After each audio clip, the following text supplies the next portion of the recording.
buenas tardes a todos y la felicitación a los citantes y a todos los senadores por este oportuno debate. Yo voy a esgrimir dos tipos de argumentos en mi presentación.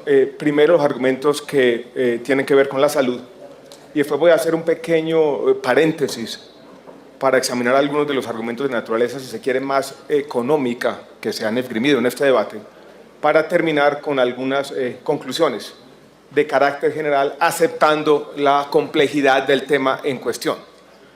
Volvamos a los argumentos esgrimidos por el Ministerio de Salud hace ya 1 año y medio, y quiero traerlos sobre la mesa, y yo creo que son importantes para desmentir algunas de las cosas que se han dicho aquí, que tienen, senador Andrade, una importancia crucial porque demuestran cómo las evidencias científicas deben utilizarse para formular políticas públicas, y si se quiere, la dificultad de tener en cuenta esa evidencia científica.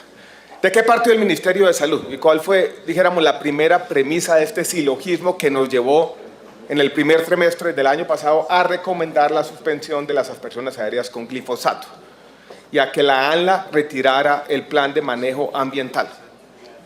Lo dijimos en su momento y lo vuelvo a reiterar aquí. Hablamos de un hecho científico nuevo que no existía antes del mes de febrero-marzo del año 2015. La Agencia Internacional de Investigación sobre Cáncer, que funciona en Lyon, Francia, y que es una entidad adscrita a la Organización Mundial de la Salud, senador Benedetti, hizo un estudio que es una revisión exhaustiva de la totalidad de la evidencia. Y reitero, la totalidad de la evidencia. Son 403 estudios científicos producidos en 40 años, el periodo de análisis es de 1977 a 2015, el 50% de ellos, la mitad de ellos son del último periodo, 2009-2015. Si usted tiene 403 estudios, es lo primero que tenemos que tener sobre la mesa, seguramente va a tener un montón de evidencia contradictoria. Unos van a decir una cosa, otros van a decir otra cosa. Y siempre podemos traer uno de ellos para sustentar nuestros argumentos. Por eso, hablar de evidencia científica en este tipo de debates es complicado. ¿Qué es lo que hace esta agencia? Nombró un grupo de expertos, 17 expertos, de diferentes áreas del conocimiento médico, de 11 países, cerciorándose que tuvieran un amplio conocimiento y experiencia sobre el tema, y aquí está la clave, con ausencia de conflictos de interés. ¿Qué hacen estos señores? Examinan la totalidad de la evidencia. No hablan de un estudio, no hablan de 2 estudios, de los 403. Y toman una decisión que es la clasificación de este principio activo del glifosato como carcinogénico tipo 2A. ¿Eso qué significa? Significa 2 cosas, que ya existe evidencia de estudios controlados en animales donde aparece un nexo causal entre el principio activo y algunas formas de cáncer. En humanos todavía no existe una evidencia definitiva de nexos causales, pero existen asociaciones frecuentes. En un tema que no es fácil porque ustedes saben que los periodos de latencia al cáncer son muy grandes, prolongados en el tiempo, y siempre va a ser muy difícil colegir un nexo causal porque se da la exposición y solamente años o décadas más tarde puede aparecer la enfermedad. Pero cuando se dice aquí, me lo mostraba el señor fiscal, que creo que tiene aquí un estudio, miren que aquí un estudio dice lo contrario, eso no dice absolutamente nada, no es un estudio. Necesitaríamos otro estudio que haga lo mismo, otro metaanálisis, un análisis de análisis que revise la evidencia nuevamente y que muestre lo contrario. Pero vuelvo y repito, no es un estudio lo que necesitamos. Si nosotros vamos a contradecir la evidencia, necesitamos algo parecido, un análisis de los análisis que revise con criterios científicos la totalidad de la evidencia. Y eso es lo que teníamos sobre la mesa, ese hecho científico nuevo. Porque eso era particularmente relevante y quiero que todos se pongan en los zapatos del Ministerio de Salud en el debate que estábamos dando. La Corte Constitucional había hecho un famoso auto que salía, aquí está el gobernador del departamento de Nariño, de una evidencia en el Charco Nariño, donde nos había dicho lo siguiente: en caso de alguna evidencia de daño grave e irreversible sobre la salud, ustedes tienen que invocar el principio de precaución.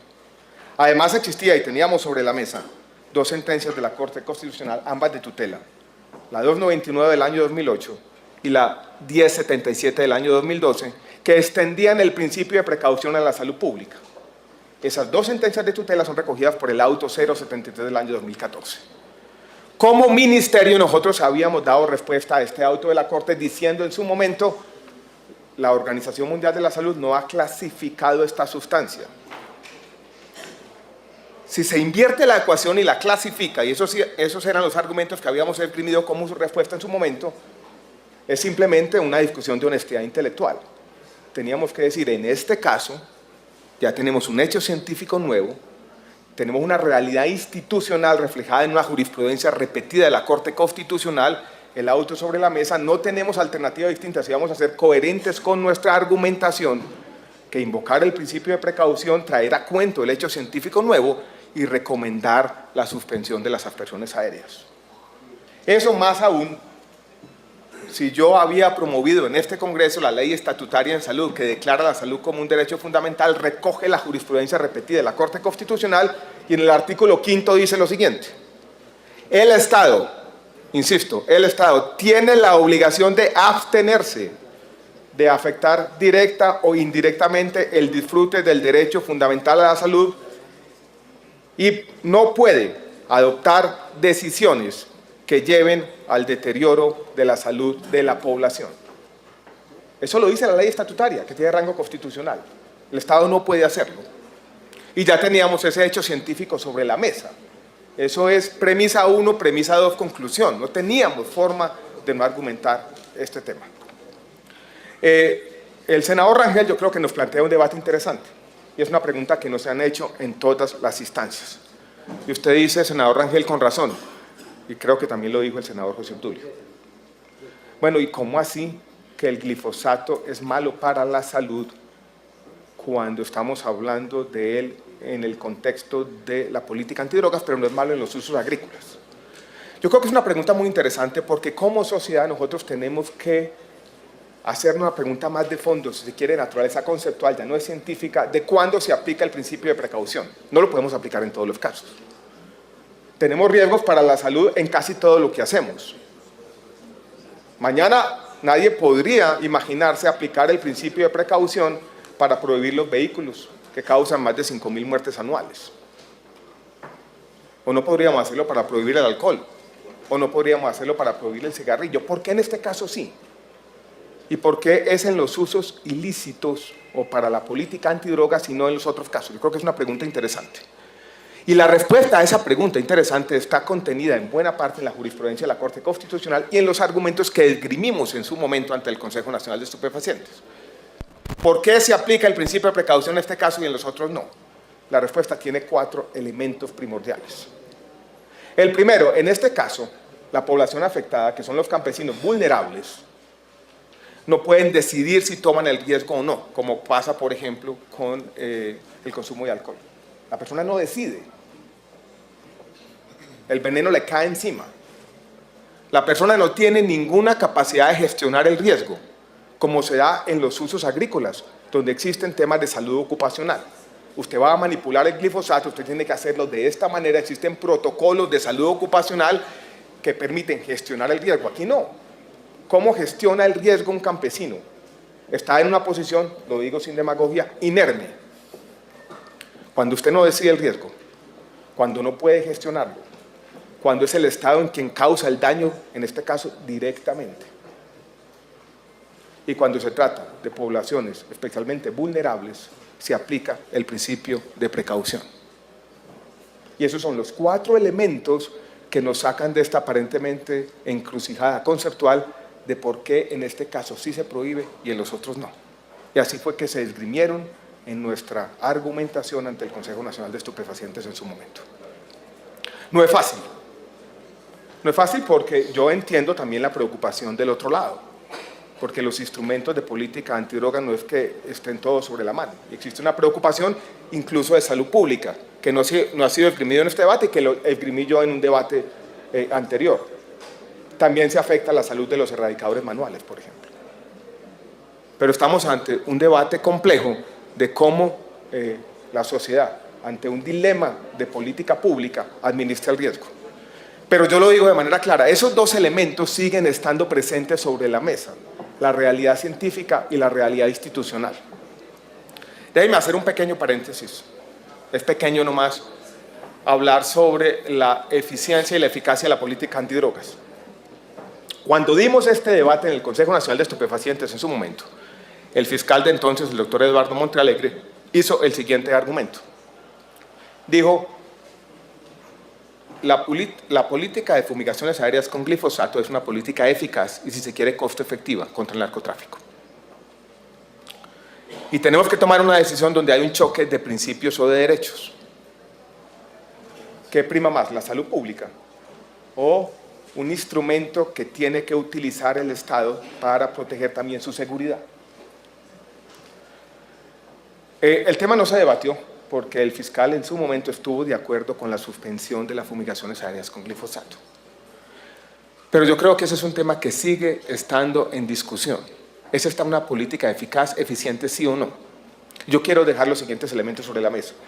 Yo fui investigador sobre estos temas en algún momento. Una de mis estudiantes, Sandra Rosso, que hizo un doctorado en la Universidad de California en Los Ángeles, escribió un artículo sofisticado que de alguna manera seguía las rutas de las fumigaciones aéreas y mostró que para erradicar 1 hectárea había que fumigar 30. Esto es, hay dudas sobre la eficacia de la política de fumigación aérea. Y piénselo de manera económica de esta forma, ya se ha dicho aquí una y otra vez. Estamos hablando entre el 5, el 8, el 10% del costo, si se quiere menos. ¿Qué es lo que hacen las fumigaciones aéreas? En el fondo ustedes lo pueden entender que económicamente lo que está pasando es que aumenta los costos de producción. Y en el mejor de los casos los va a aumentar un 30-40%. Como esto representa un porcentaje tan pequeño del costo total, quienes ganan más pueden asumir ese costo, aumentar lo que pagan por la pasta o la base de coca, y de esa manera ese costo de producción mayor asociado a las fumigaciones aéreas, en la lógica económica de cómo funcionan estos cultivos, va a ser echado para atrás. Esa lógica económica está ahí y siempre va a estar siempre. Entonces va a ser muy difícil decir que elevando los costos de producción de la coca vamos a permitir que desaparezcan los cultivos ilícitos en nuestro país. Doctor José Dulio, usted mencionó algo que es, si se quiere, la otra paradoja de este debate. Usted dijo, más hectáreas, más base y pasta, más cocaína, más dólares, más violencia. Es tan paradójico este tema de la política antidrogas que uno dice, pasa muchas veces lo siguiente. Cuando usted logra controlar la producción, ¿qué pasa? Aumenta el precio. Y muchas veces una cosa compensa con la otra. Gary Becker, que fue premio Nobel de Economía, dijo una cosa paradójica, no irónicamente. Muchas veces estos esfuerzos de control de la oferta terminan siendo subsidios a los narcotraficantes. Porque usted controla tanto la oferta, sube el precio y el efecto neto de precios por cantidades termina siendo provechoso. Esto es, ganan más cuando hay menos oferta. En esa paradoja estamos y por eso ha sido tan difícil esta lucha contra las drogas y de ahí no hemos podido salir. Hecho ese paréntesis, yo vuelvo sobre los argumentos que utilizó en su momento el Ministerio de Salud y lo resumo de esta manera en 5. Nuevos hechos científicos, obligación constitucional del Ministerio de Salud de proteger la salud pública. ¿Existe evidencia de algún daño grave e irreversible para la salud? Hay un riesgo potencial producto de una actividad directa del Estado y hay una invocación permanente del principio de precaución por la Corte Constitucional. Si estos elementos están sobre la mesa, creo que va a ser muy difícil tomar una decisión distinta a la que se tomó en el Consejo Nacional de Estupefacientes.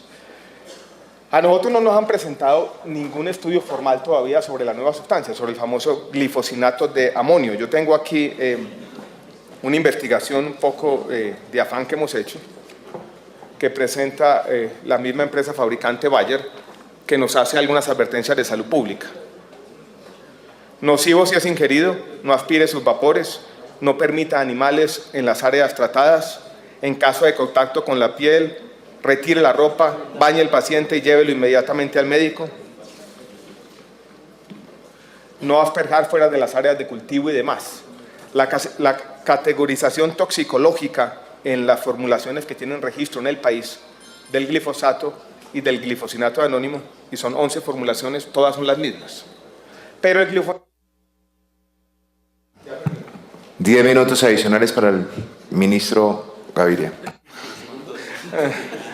El glifosinato no ha sido categorizado por la Agencia Internacional de Investigaciones sobre Cáncer.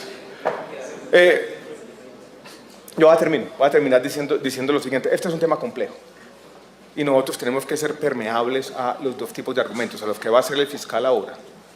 Pero yo creo que si volvemos a poner sobre la mesa la realidad institucional, la jurisprudencia repetida de nuestra Corte Constitucional, la ley estatutaria, la relevancia del principio de precaución en este caso particular y la evidencia que tenemos sobre la salud. Lo mencionó la senadora Claudia López, que ya se fue. Cuando estuve en la Universidad de los Andes se hizo un estudio interesante y lo describo rápidamente porque hubo la oportunidad de hacer una especie de experimento natural. Ustedes saben que teníamos con Ecuador 10 kilómetros de área en la que no se podía fumigar, los departamentos de Nariño y Putumayo. Eso se prestaba para hacer el siguiente tipo de análisis. Usted podía examinar antes y después de las fumigaciones algunos resultados de salud y la comparación de lo que estaba ocurriendo en salud en las áreas donde se siguió fumigando y en las áreas protegidas en la frontera de Ecuador donde no se fumigó, a ver qué pasaba. Y se hacía un análisis que se llama de diferencias en diferencias. Cuando usted deja de fumigar en unas áreas y sigue fumigando en las otras, encontramos los siguientes resultados. Que en las áreas donde se siguió fumigando había mayor evidencia en los RIPS, esto es, en los registros de las prestaciones de salud del Ministerio de Salud, mayor evidencia de afectaciones dermatológicas, de abortos espontáneos y de problemas respiratorios. Y esa evidencia estaba ahí sobre la mesa. Y la seguimos teniendo. Y seguimos teniendo el mismo principio de precaución y la misma realidad institucional. El señor fiscal no ha hablado, pero yo comparto la preocupación de su diagnóstico. Pero quiero seguir manteniendo que la respuesta no es fácil y entre todos tenemos que seguir buscando salidas para esta especie de encrucijada de política pública. Los países que han tenido éxito en el control de la política antidrogas no lo han hecho fumigando. Y eso lo tenemos que tener sobre la mesa. Nuestra historia de 30, 40 años de la lucha o esta guerra contra las drogas no ha sido positiva. Y yo creo que si queremos una sociedad distinta hacia adelante, entre todos debemos tener un compromiso distinto, que la presencia más visible del Estado en la periferia de nuestro país, de la población más vulnerable, no sea una avioneta echando veneno. Yo creo que ese es un compromiso que debemos tener todos como sociedad. Muchas gracias, señor presidente.